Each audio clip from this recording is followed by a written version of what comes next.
Isang araw ay nagulantang ang Heaven Realm matapos silang makaramdam ng pagyanig. Alam nilang lahat na humihinto kaagad ang pagyanig kapag may umaakyat mula sa Mortal Realm, pero sa pagkakataon na ito ay medyo may katagalan ang pagyanig.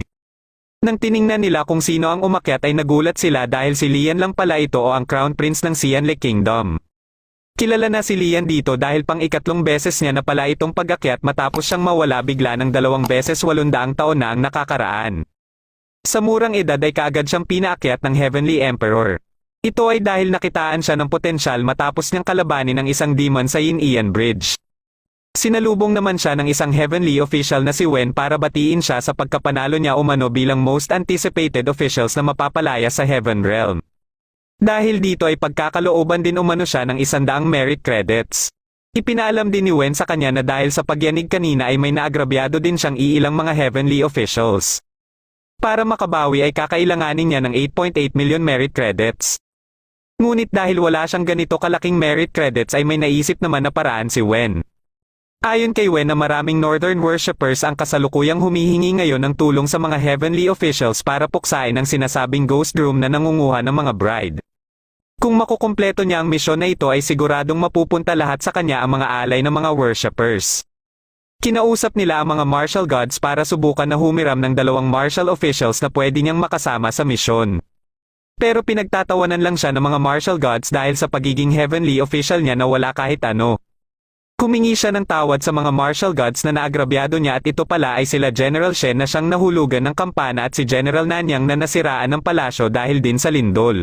Pero sa huli ay wala pa ding martial gods ang nagboluntaryo na tumulong sa kanya. Dahil dito ay mag-isa na lang siyang tumungo ng Mortal Realm para umpisahan na ang misyon. Pagkadating niya ng Mortal Realm sa Mount Yugen ay nagpasya muna siyang magtsaa. Sinubukan niyang tanungin ang may-ari ng kainan tungkol sa mga kakaibang pangyayari sa lugar ngunit tumanggi ito na magsalita. Nang may mapansin siyang kulay pilak na paru-paro ay kinausap siya ni Wen gamit ang telepathy matrix para ipaalam sa kanya na may 2 junior officials mula sa Middle Heaven na umano siyang makakasama. Ito ay sila Fang at Fuyaw na ipinadala pala nila General Shen at General Nanyang. Nang palabas na sila ay nakita nila ang isang grupo ng kalalakihan na patungo ng Mount Yugen para subukan na dakpin ang ghost room at makuha ang pabuya na ibibigay ng mga bride na dinukot. Ngunit may isang babae na si Ying ang gusto silang pigilan kaya nalaglag tuloy ang manika na gagawin sana nilang pain. Sa galit ng leader na si Peng To ay itinulak niya si Ying.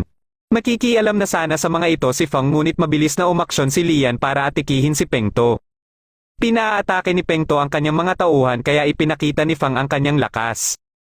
Dahil dito ay kaagad na nagsitakbuhan ang mga tauhan ni Peng To. Bago sila umalis dito ay tinanong nila ang may-ari ng kainan kung saan makikita ang templo ni General Mingguang. Kinagabihan ay tumungo sila sa templo ni General Nanyang.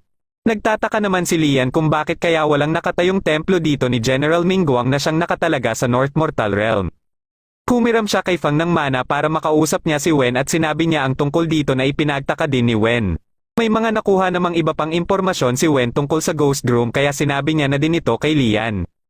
Base sa mga naibigay na impormasyon ni Wen ay kinausap kaagad ni Lian sila Fang para pagplanuhan ang susunod nilang hakbang. Napagpasyahan nila na gayahin ang estratehiya nila Peng To pero imbis na manika ay totoong tao ang gagawin nilang bride.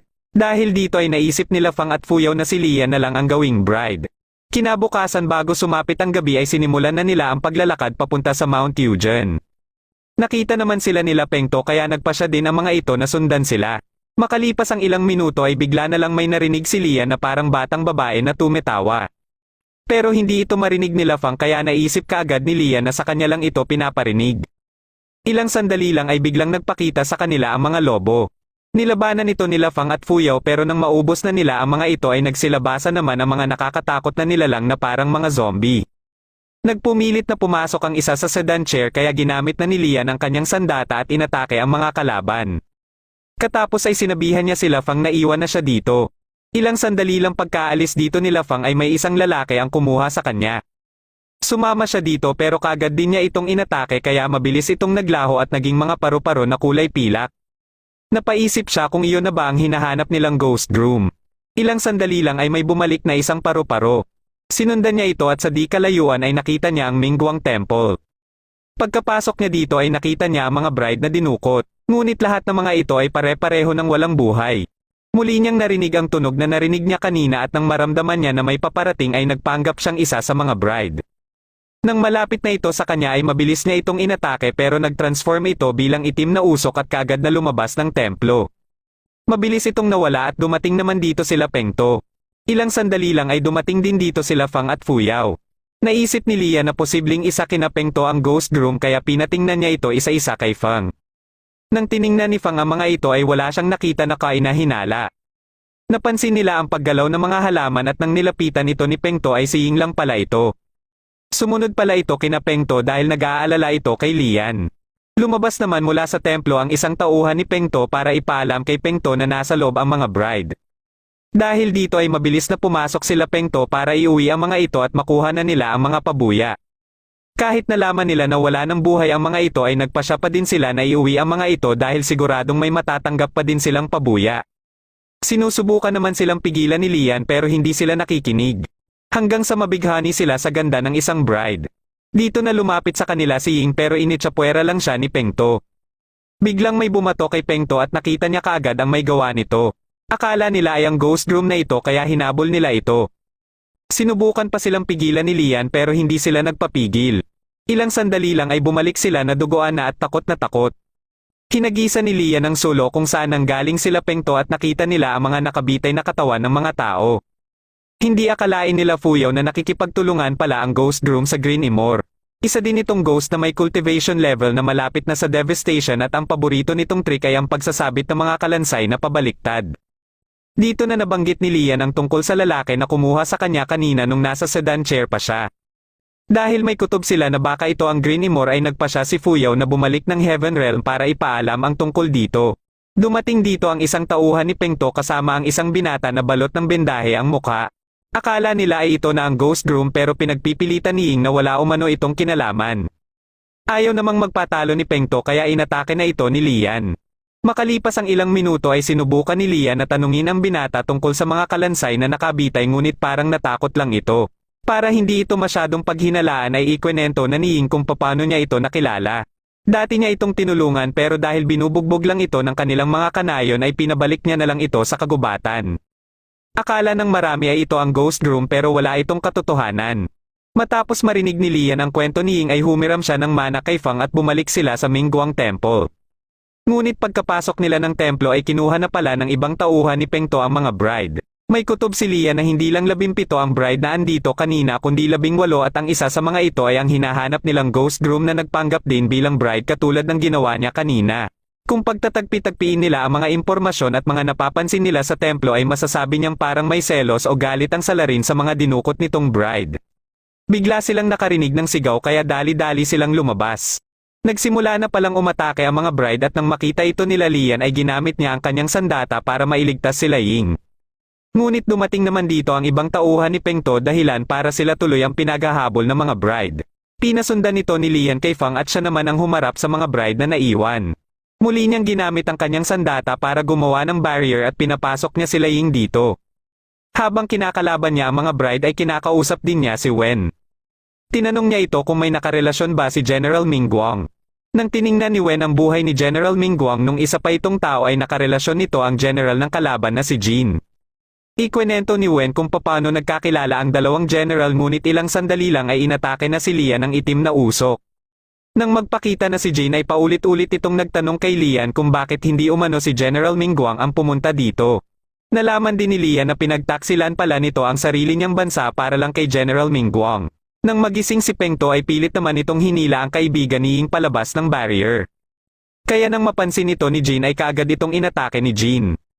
Nagpatuloy ito sa pagwawala sa templo at sinusubukan itong pakalmeyan ni Lian pero siya naman ang inatake nito.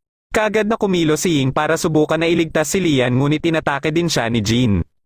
Ginamit ni Lian ang kanyang sandata para igapos si Jin at katapos ay nilapitan niya si Ying. Nakausap pa niya saglit si Ying at katapos ay binawian na din ito ng buhay. Nagawa ni Jin na makawala sa pagkakagapos at sinugod si Lian. Tatapatan sana ito ni Lian ang biglang may tumunog na kampana sa kalangitan dahilan para mapahinto si Jin kaya nadakip muli siya ni Lian. May dumating palang reinforcement at ito ay sa pamumuno ni General Pei Jr. Akala ni Jin ay si General Mingguang na ito ngunit descendant lang pala ito ni General Mingguang. Dinala nila General Pay Jr. si Jean para ikulong bilang kaparusahan sa mga kasalanan na ginawa nito. Nalulungkot naman si Lian para sa mga nadamay na mga inosenteng tao katulad kay Ying at sa mga bride. Pagsikat ng araw ay bumalik na din dito si Fuyao na may mga kasama din para tulungan sila na tanggalin ang mga kalansay sa puno. Katapos ay sinamahan nila ang kaibigan ni Ying para mailibing si Ying. Nang mapansin ni Lian ang sugat sa ulo nito ay pinatanggal niya ang bendahe nito. Dito niya na nalaman na may peklat pala ito ng multi-phase epidemic.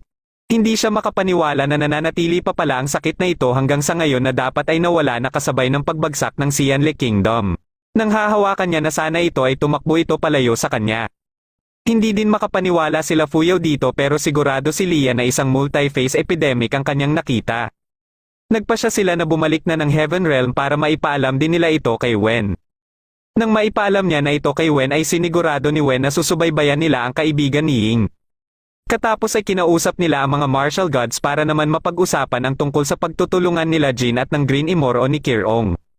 Bukod dito ay may mga katanungan din si Lian sa mga martial gods.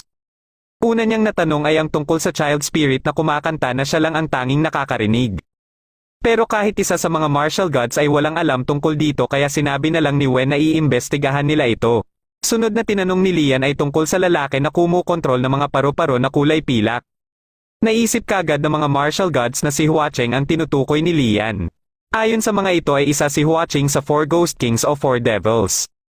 Isa din sa mga ito si Kirong pero siya ang pinakamahina sa 4. Kabilang din dito ang Black Immor ngunit dahil minsan lang itong masilayan ay walang masyadong datos ang Heaven Realm sa kanya. Ang isa naman ay ang White Calamity na siyang si Huaxiang pala kaya biglang nanginig sa galit si Lian. Ito ay dahil si Huaxiang ang dahilan sa pagbagsak ng Xianle Kingdom. At ang pang-apat naman ay ang nagbibigay palagi ng sakit ng ulo sa Heaven Realm na si Huacheng o kilala din sa tawag na Crimson Rain Saltflower. Ayon kina General Shen at General Nanyang ay hinamon nito ang 35 heavenly officials sa duelo. Sa 33 heavenly officials na tumanggap sa hamon ay pare-pareho itong tinalo ni Huacheng. Katapos ay sinunog din ito ang mga templo ng mga heavenly officials sa mortal realm na tinalo nito na naging dahilan din sa pagbagsak ng mga heavenly officials. Biglang may nagtanong kay Lian kung ano-umano ang ginawa ni Huacheng sa kanya. Nang sinabi ni Lian na parang ginabayan siya nito sa tamang daan ay nagulat ang mga martial gods. Dahil dalawa sa 4 devils ang nagpakita ay minabuti nila na mas pagtuunan ito ng pansin dahil baka may pinaplano ang mga ito. Isa-isa nang umalis ang mga martial gods at bago makaalis sila General Shen at General Nanyang ay pinasalamatan muna sila ni Lian. Makalipas ang ilang araw ay pinuntahan ni Lian si Wen para itanong ang tungkol sa 8.8 million merit credits na utang niya. Binati siya ni Wen at mayroon umano itong magandang balita. Dahil napunta sa kanya ang mga offerings sa isinagawa niyang misyon sa Mount Yujan ay wala na siyang utang ngayon. Kaya sinabi niya na din na may balak siyang bumalik muli ng Mortal Realm para magtayo ng templo dito para sa kanyang sarili. Nang paalis na sana siya ay binalaan siya ni Wen na mag-ingat kay Huacheng dahil posibleng magkita umano sila ulit. Pagkadating niya ng Mortal Realm ay napili niya ang isang abandonadong bahay para magsilbi niyang templo. Para maayos ito ay pumunta siya sa kalapit na nayon para subukan na manghingi ng mga bagay na pwede pa niyang magamit. Marami-rami din siyang nakuha at nang pabalik na siya ng templo ay nakisakay na lang siya. Habang nasa biyahe sila ay isa-isa niyang binasa ang mga scroll na nahingi niya. Hanggang sa mapansin niya ang isang scroll na tumutukoy sa kanya. Nang binasa niya ito ay bigla naman siyang may narinig na nagsalita. Nakita niya ang isang lalaki na nagpakilala sa kanya sa pangalang Sanlang. Marami itong nabanggit tungkol sa mga Diyos kaya napahanga siya. Dahil dito ay naisip niya na tanungin naman ito tungkol sa mga ghosts. Naisip niyang itanong ang tungkol kay Huacheng at sa inaasahan niya ay kilala din ito si Huacheng. Nabanggit ni Sanlang ang lahat na nalalaman niya tungkol kay Huacheng kabilang na ang dahilan kung bakit may suot itong eye patch. Makalipas ang ilang oras habang nasa kalagitnaan sila ng kagubatan ay bigla na lang huminto ang kalabaw. Ito pala ay dahil may kasalubong silang mga multo. Dahil dito ay kaagad na ginamit ni Lian ang kanyang sandata para lumikha ng barrier at para hindi din sila makita. Katapos ay pinatulog niya muna ang matanda para sigurado na walang mag-iingay sa kanila. Pagkalampas ng mga multo ay kaagad din silang nagpatuloy. Ngunit hindi pa man sila nakakalayo ay napansin sila ng mga multo kaya pinatakbo ng mabilis ni Lian ang kalabaw. Pero kahit sobrang bilis na nila ay nagawa pa din silang maabutan. Pagkaatake ng mga ito ay tinitigan lang ito ni Sanlang at kaagad na nagsitakbuhan ang mga ito. Dahil nagtaka si Lian ay sinabihan na lang siya ni Sanlang na baka umano natakot sa kanya ang mga multo. Nagpatuloy sila hanggang sa makarating na sila sa templo ni Lian. Nang malaman ni Lian na wala pang matutuluyan si Sanlang ay inalok niya na lang ito na manatili muna sa kanyang templo. Tinanggap naman ni Sanlang ang kanyang alok at katapos ay dito niya na din ginising ang matanda. Kinabukasan ng umaga ay nagulat si Lian nang makita ang painting sa altar. Gawa pala ito ni Sanlang kaya nagpasalamat siya dito. Makalipas ang ilang oras ay nakita naman siya ni Sanlang na naglalagay ng mga talisman sa kurtina na pangontra sa mga multo at evil spirits dahil wala pa itong pinto. Dahil dito ay naisipan ni Huacheng na gumawa na din ng pinto. Katapos ay tinulungan na din niya si Lian na ayusin ang iba pang sira sa templo. Dumating dito ang matanda na may daladalang pagkain at may mga kasama din ito. Sinabi pala nito sa iba ang mga nangyari kagabi kaya naengganyo tuloy ang mga ito na manalangin sa templo ni Lian. Ilang sandali lang ay may mga dumating naman dito para humingi ng tulong kay Lian. May kasama silang matanda na bigla na lang umanong sumulpot at nababahala sila dahil nag-aagaw buhay ito. Ipinasok ito nila Lian sa kanyang templo at makalipas ang ilang oras ay nagising na din ito. Ngunit nagulat ito at may sinabi na hindi na umano siya babalik doon. Dito na nalaman nila Lian na galing pala ito ng Crescent Pass. Ayon dito na habang nagsisilbi silang bantay sa caravan ay bigla na lang may umatake sa kanila at sa 60 tao na kasama sa caravan ay tanging siya lang ang nakaligtas. Ngunit dahil nakakapanghinala ang mga sinasabi nito ay sinubukan ito ni Lian. Pagkainom nito ng tubig ay hinawakan ito ni Lian dahil alam niya na hindi ito kayang uminom ng tubig. Sinubukan itong kalabanin si Lian hanggang sa mapilitan na itong ipakita ang totoo nitong anyo. Nang tatakas na sana ito ay kaagad naman itong inatake ni Sanlang. Isa lang pala itong puppet at dahil bukod sa naitago nito ang kanyang ghost aura ay napigilan din nito ang talisman sa pinto ay masasabi ni Sanlang na makapangyarihan ang kumokontrol dito. Kinausap ni Lian si Wen para tanungin ito tungkol sa Crescent Pass pero naabutan din niya ang ibang heavenly officials na abala. Ayon kay Wen ay bumalik na umano ang Windmaster at namigay ito ng merit credits. Sinamantala ni Lian ang pagkakataon na ito para tanungin na din ang mga heavenly officials na nandito tungkol sa Crescent Pass. Ngunit napatigil lang saglit ang mga ito at ni isa sa kanila ay walang sumagot sa tanong niya. Napatanong si Wen sa kanya kung bakit niya naitanong ang tungkol sa Crescent Pass at nang may kwento niya ang nangyari sa Mortal Realm ay iminungkahi ni Wen sa kanya na mas mabuti umano kung umiwas na lang siya dito. Pagkabalik niya ng Mortal Realm ay sinabi niya kay Sanlang na balak niyang umalis para pumunta ng Crescent Pass. Dahil dito ay nabanggit na din ni Sanlang ang mga nalalaman niya tungkol sa Crescent Kingdom. Pero napahinto ito sa pagkwekwento nang biglang may kumatok sa pinto. Ito pala ay sila Fang at Fuyaw na parehong nagboluntaryo para samahan si Lian papunta ng Crescent Pass. Nang mapansin nila si Sanlang ay kaagad silang pumasok dahil baka isa itong kalaban. Nalaman ni Sanlang na sila ang nagsisilbing assistant ni Lian kaya sinubukan niyang pagwalisin si Fuyaw. Dahil dito ay nainis si Fuyaw at aatakihin na sana si Sanlang kaya kaagad itong inawat ni Lian. Nagawa ni Lian na mapakalma ang mga ito kaya sinimulan na din ni Fang ang paggawa ng teleportation formation. Nang matapos na si Fang ay kaagad din silang pumasok dito. Hindi na sila nagsayang pa ng oras at inumpisahan na ang paglalakad papunta ng Crescent Kingdom. Makalipas ang ilang oras ay napadaan na sila sa Crescent Pass. Ilang sandali lang ay may nakita silang bahay kaya pinuntahan ito ni Sanlang para tingnan. Muling kinausap nila Fuyaw si Lian para tanungin ito tungkol kay Sanlang. Nababahala sila na baka delikado si Sanlang pero ayon naman kay Lian na sinubukan niya na umano si Sanlang pero wala siyang nakita na kahinahinala dito. Nang makumpirma ni Sanlang na pwede silang magpahinga sa bahay ay nagpasya sila Fang at Fuyaw na muli itong subukan sa kanilang pamamaraan. Pagkapasok nila sa bahay ay inumpisahan nila kaagad ang kanilang plano kay Sanlang. Gusto nilang makasigurado kung hindi ba isang ghost si Sanlang.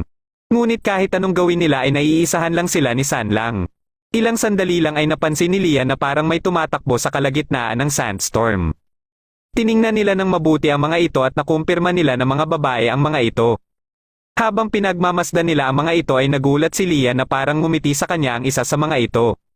Nagpasya si Lian na sundan ang mga ito ngunit pagkalabas nila ay napansin ni Lian na hindi ordinaryong sandstorm ang nararanasan nila kaya naisip niya na posibleng may kumokontrol dito. Habang pinag-iisipan pa nila kung tutuloy ba sila o sisilong muna ay bigla na lang tinangay si Lian ng buhawi. Ginamit niya ang kanyang sandata at nagawa itong mahawakan ni Sanlang. Matapos niya itong atali sa kanyang sarili ay kinuha naman niya sila Fang at Fuyaw para hindi na sila magkahiwa-hiwalay. Nahulog sila malapit sa kuweba kaya dali-dali silang pumasok dito. Napansin naman ni San lang na parang malalim ang iniisip ni Lian kaya sinabi na ni Lian sa kanila ang kutob niya na posibleng isang Imperial Preceptor ang babae na nakipagtitigan sa kanya. Dahil dito ay napaisip na din sila na baka plano talaga ng mga ito na pigilan sila na makapunta ng Crescent Kingdom. Nagpasya sila Fang at Fuyaw na galugarin ang buong kuweba at ilang sandali lang ay may nakita silang mga tao. Ayon sa isa sa mga ito ay mga vendor lang umano sila na dadaan lang din dito at napilitan na sumilong muna dahil sa sandstorm. Dahil nagtataka sila San lang kung bakit dumaan pa din sila dito kahit na may bali-balita na maraming nasasawi dito ay sinabi ng tindero na basta umano may maaasahan lang silang gagabay sa kanila ay makakalampas sila dito ng ligtas. Nagpasya sila Lian na dito na lang din magpahinga habang hinihintay nila ang pagtigil ng sandstorm. Ilang sandali lang ay napansin ni San lang na may nakaukit na mga letra sa inuupo ang stone tablet ni Lian. Ito pala ay mga Crescent Ian characters at dahil nababasa ito ni Lian ay nalaman niya na tombstone ito ng isang general. Binasa niya ang lahat na nakasulat dito kaya isa-isa na ding nagsilapit sa kanila ang mga vendor. Nauto naman ni San lang ang mga vendor na kung luluhod umano sila ng 3 beses sa harapan ng tombstone ay pagpapalain sila. Dahil dito ay kaagad na lumuhod ang mga ito ngunit biglang may nakitang ahas ang isa sa kanila. Pagka-atake nito ay dumiretso ito kay San lang at nang mahawakan nito ni San lang ay umatake naman ang buntot nito. Isa pala itong scorpion-tailed snake na kilalang naninirahan sa Crescent Kingdom. Dito na nila napagtanto na napapalibutan na pala sila ng mga katulad din nito. Inatake ito nila Fang at Fuyaw at mabilis silang lumabas ng kuweba. Ngunit nang makalabas na sila ay bigla namang bumagsak ang isa sa mga vendor at nalaman nila na nakagat pala ito. Ayon sa tagagabay nila na si Levi ay 4 na oras lang umano ang itinatagal ng isang tao kapag nakagat ito ng scorpion-tailed snake. Binigyan muna ito ng gamot ni Fang para mapahaba pa ang buhay nito ng 24 na oras. Ayon kay San lang na may antidote ang kagat ng scorpion-tailed snake na isang herb at tinatawag itong crescent fern. Ngunit ang herb na ito ay matatagpuan lang sa Crescent Kingdom. Naisip naman ni Lian na baka ang venom ng scorpion-tailed snake ang pakay ng Crescent Imperial Preceptor kaya sinubukan niyang kausapin si Wen. Pero hindi siya makapasok sa telepathic matrix at nang sinubukan ito nila Fang at Fuyaw ay hindi din sila makapasok. Bigla namang may umataking scorpion-tailed snake kay San lang at buti na lang ay mabilis itong nahawakan ni Lian. Ngunit hindi nabantayan ni Lian ang buntot nito kaya kaagad na tiningnan ni San lang ang kanyang kamay. Pinadugo ito ni San lang para masipsip niya ang venom at hindi na kumalat pa. Katapos ay ginamit ni San lang ang kanyang kapangyarihan para iligpit na ng tuluyan ang scorpion-tailed snake. Sinabi ni Lian sa mga vendor na kukuha sila ng crescent fern sa Crescent Kingdom pero kailangan umano nila si Levi para gumabay sa kanila. Bilang kapalit ay may iwan naman si Fuyaw para magbantay muna dito. Kaagad na lumakad sila Lian at pagsapit ng gabi ay nakarating na sila sa Crescent Kingdom. Ilang sandali lang ay naramdaman ni Lian na may paparating kaya mabilis silang nagtago. Ito pala ay ang 2 babae na hinihinala nilang mga Crescent Imperial Preceptor. Ngunit biglang naramdaman ng isa sa mga ito na may iba pang tao sa paligid. Inatake niya ang kinaroroonan nila Lian kaya napilitan si Fang na magpakita. Matapos makipagpalitan ng atake si Fang ay kaagad siyang umalis para mapasunod ang 2 babae. Ito ay para mabigyan ng pagkakataon sila Lian na maipagpatuloy din ang paghahanap sa crescent fern. Matapos nilang mailigtas si Levi ay tinanong ito ni Lian kung alam ba umano niya kung saan matatagpuan ang crescent fern.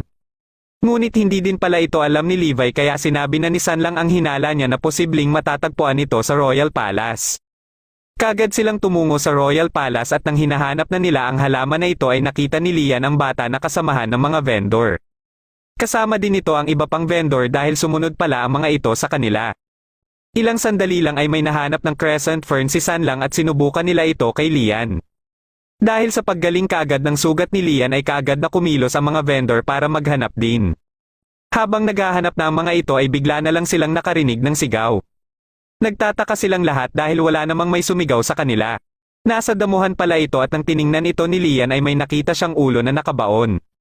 Ayon dito na hindi umano siya dapat katakutan dahil isa din umano siyang tao.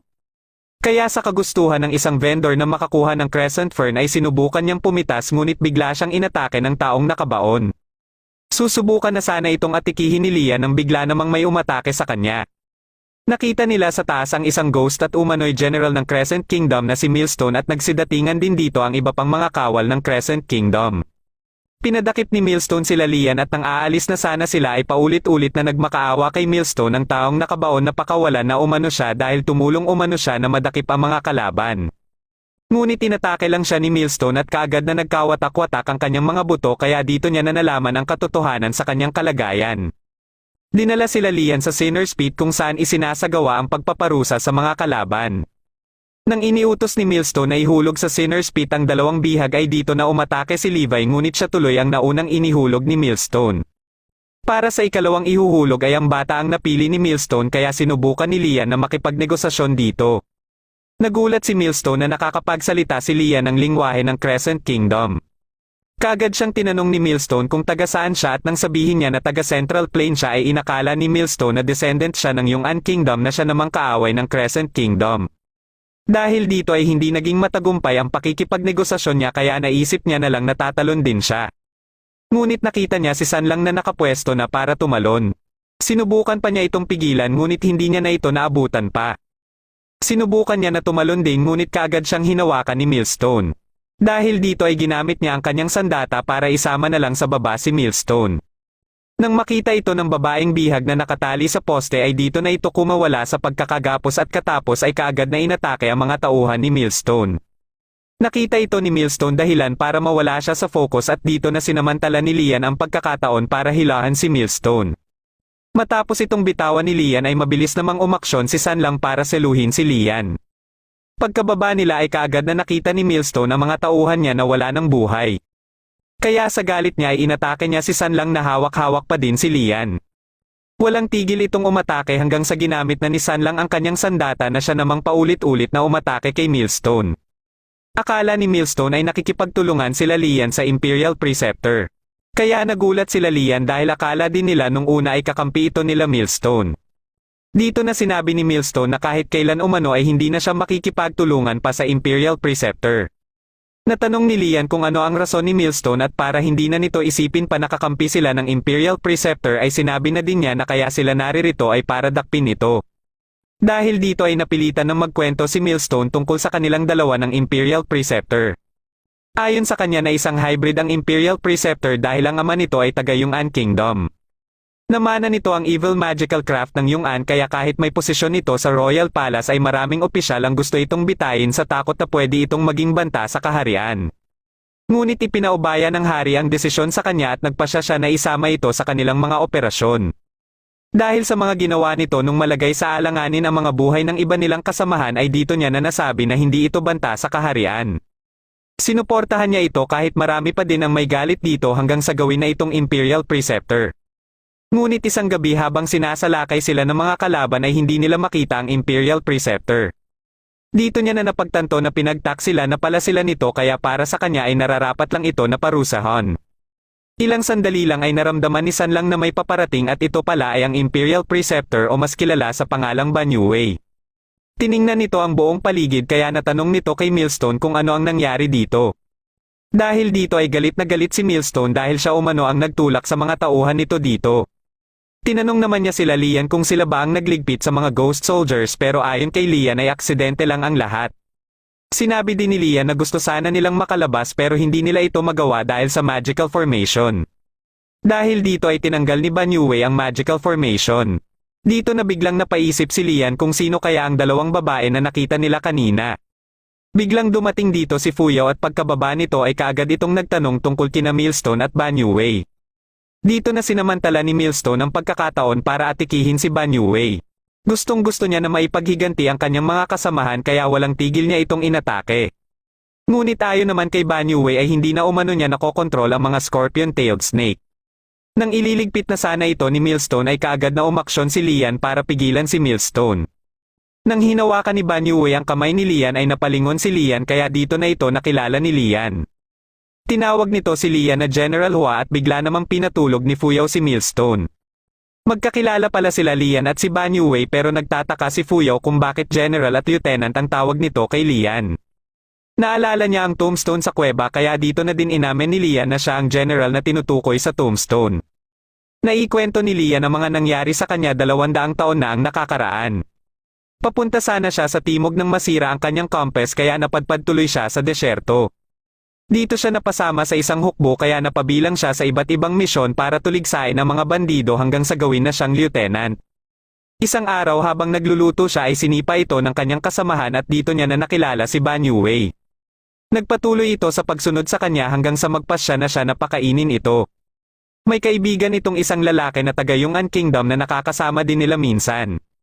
Pero nang sumiklab ang kaguluhan ay dito na sila nagkahiwa-hiwalay.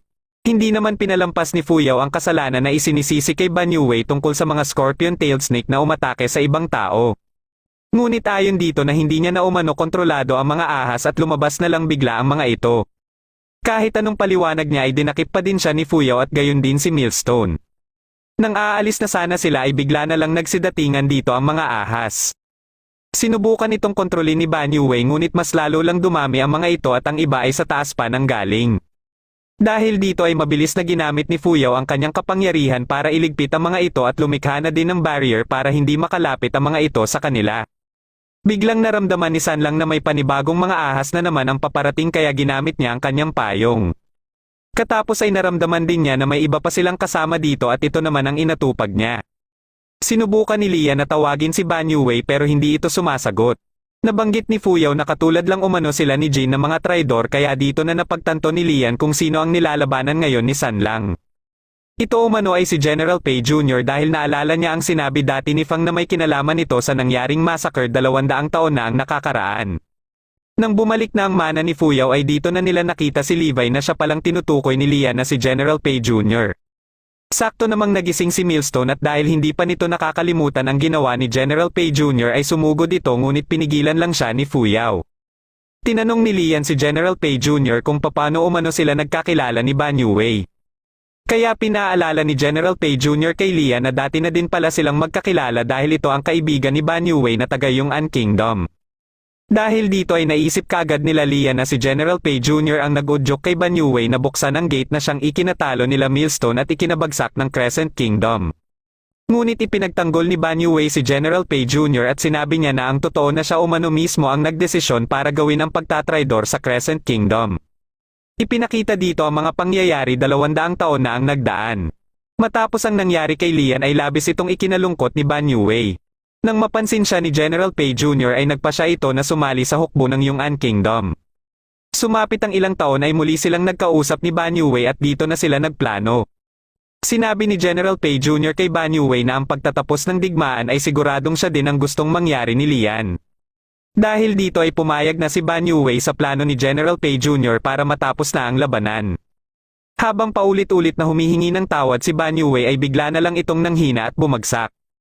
Patuloy naman sa pagtatalo sila Millstone at General Pei Jr. at nagbabatuhan ng mga maling ginawa ng bawat hukbo. Ilang sandali lang ay bigla silang may narinig na boses ng isang babae. Katapos ay may lumitaw din na buhawi na siyang nagdala sa kanila sa taas. Nakita nila si Fang na parang nanghihina at wala na sa ayos ang mukha. Ang mga humahabol pala sa kanya kanina ay mga heavenly officials din at isa dito ay ang Windmaster na si Cheng Shen. Matapos nitong pagsabihan si General Pei Jr. sa mga kasalanan na nagawa nito ay humingi naman ito ng tawad kay Lian dahil sa nangyari kanina sa Crescent Pass. Ayon dito na dadalhin umano nila pagbalik sa Heaven Realm sila Millstone at General Pei Jr. at dito na lang din umano sila magkita-kita ulit. Pagkaalis ng mga ito ay napansin nila na nawala din bigla si Fuyao. Ayon naman kay Sanlang na baka nahihiya lang ito sa mga maling hula nito kanina. Nilapitan ni Lian si Ban Yue at nagpasya siya na ilagay muna ito sa garapon. Sakto namang pasikat na ang araw kaya binalikan na din nila ang mga vendor dala-dala ang Crescent Fern. Nang gumaling na ang matandang vendor ay nagpasya na din ang mga ito na magpatuloy na sa paglalakbay. Habang sila Lian naman ay nagpasya na din na umuwi na. Dito na nagtatapos ang huling episode ng Heavenly Officials Blessing Season 1.